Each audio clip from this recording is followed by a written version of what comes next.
ચટપટી અને ટેસ્ટી કાચી કેરીની ચટણી તમે મહિનાઓ સુધી સ્ટોર કરી શકો છો. તો એના માટે 2 તોતા કેરી લીધી છે, છાલ કાઢી આ રીતે કુકરમાં ટુકડા કરી લઈશું. મીઠું, હળદર અને 2 કપ જેટલી ખાંડ, તમે સાકર પણ લઈ શકો છો.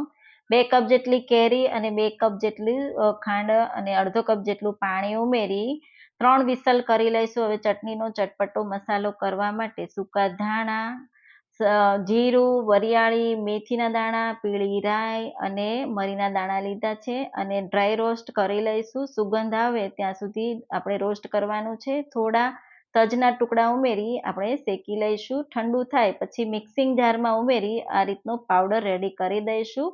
તો પ્રેશર નીકળી ગયું, બ્લેન્ડરથી કેરીને બ્લેન્ડ કરી દઈશું. સાથે ગેસ પર મૂકી અને મસાલો ઉમેરી થોડીવાર માટે થવા દઈશું. હવે હિંગ ઉમેરી દઈશું અડધી ચમચી અને સંચળ પાવડર મોટી ચમચી, 3 ચમચી કાશ્મીરી મરચું ઉમેરી મિક્સ કરી દઈશું. થોડીવાર માટે ઉકળવા દઈશું.